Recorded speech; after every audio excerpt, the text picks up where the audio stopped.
Hey guys, what's going on? It's Uncle Tone. How you guys doing? Today we're going to take a look at another of the Speck MagFolio cases. Here we have the Speck MagFolio Lounge Case for the iPad 2 as well as the new iPad. You can pick this one up over on Speck's website for $49.95, and it's available in your choice of the black color that I have here as well as an aubergine color, which is a darkish kind of a purple color. So there you go. Not a whole lot of fancy packaging going on here. You just have a sleeve around it here with some instructions on the back showing you how to use it, kind of thing. So we'll go ahead, we'll slide that off, and we'll take a look at the case itself.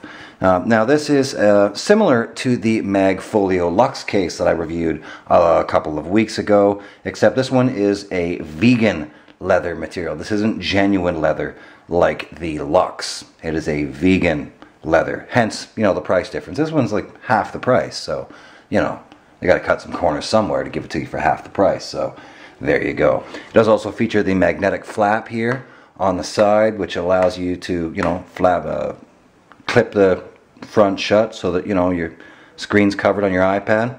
We'll go ahead, we'll pop it open, take a look at the inside. You're going to get a nice piece of foam, which is cool. Everybody likes foam. And then a little instruction sheet inside showing you how to use it, so on and so forth. I'll show you guys that in a second. We don't need to worry about that. One of the other differences between this and the MagFolio Luxe case is that this one features a polycarbonate shell as opposed to the TPU material that the Luxe case used. This one is a polycarbonate, kind of a snap on the back shell, whereas the other one was a TPU. So we'll go ahead, we'll take the iPad, throw it in there. I like to go button side first, and then simply clip the bottom corner and then the top corner on, just like so, and you're good to go. It's on. It kind of clips on right onto the edge of the iPad itself, so no issues with screen shields with this one. No matter what screen shield you're using, you should be just fine. I'm using the SGP Glass right now, and I've had no issues whatsoever with screen shields bubbling or anything like that. So go ahead, we'll close it up and take a look at all the buttons and ports and stuff. Here on the back you have your sleep wake button. It is cut out on this one. It's not covered. It's cut out on this one, but it does work just fine. It's easy to get to, so on and so forth. No real problems there with that. The headphone jack is a generous cutout. You should have no trouble with any headphones that you want to plug in there. Just about everything should work just fine. The microphone cutout actually lines up perfect, so you have no issues with using the microphone at all.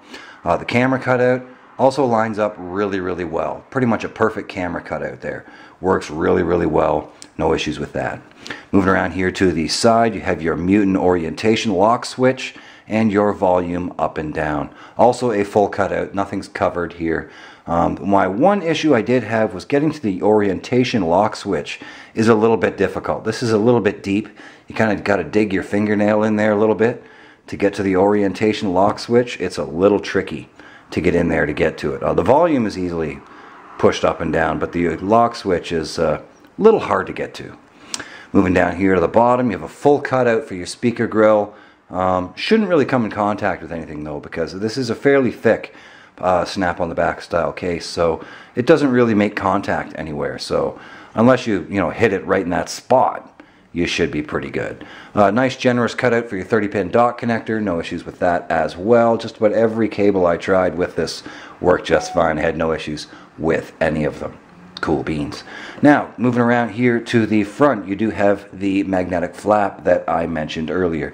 This is going to hold it shut while you're not using it. To open it up, simply go ahead, slip it open, and there you go. As you can see, it does work with the smart feature on the iPad where it turns the screen on and off as you use it. Another thing I really liked about this too is that little flap tends to kind of close itself. You don't really have to line it up. It just kind of lines itself up. So you just flip it closed and it pretty much lines up perfect every time and turns the screen off and you're good to go. You can go ahead, throw it in your bag, do whatever you want to do.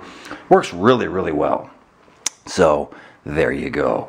Now on to the lounge part of this case, where the lounge comes in.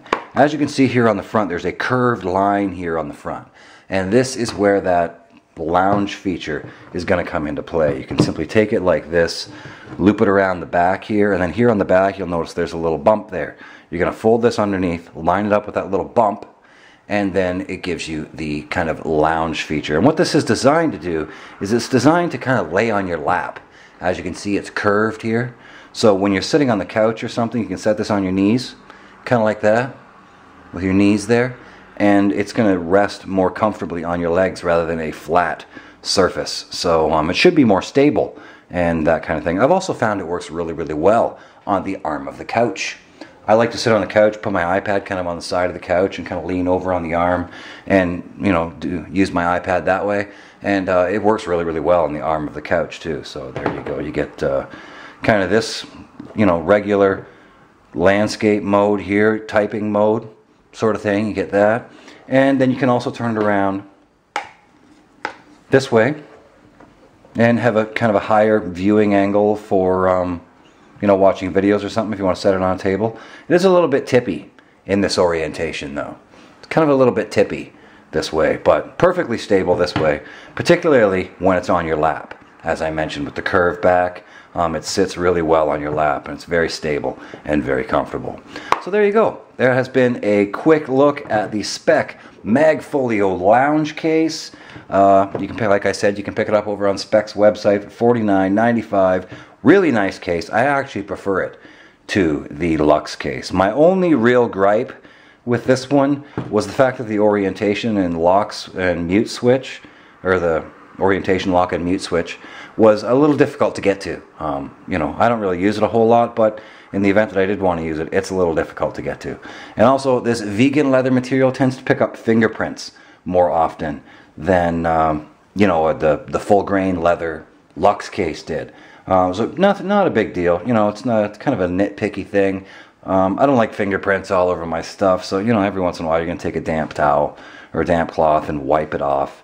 And it's not really a big deal, but for someone, you know, if you're into that kind of thing, it's something to be aware of, you know. Cool beans. So that's pretty much going to do it for my review on the Speck MagFolio Lounge Case from the very cool people over at Speck. Thanks for watching. I hope you guys have enjoyed this one. Don't forget to smash the like button down there if you found this video helpful. Maybe go ahead and favorite it. That also helps me out a lot. Cool beans. That's going to do it for this one. Thanks for watching, guys. We'll see you in the next one. Rock on.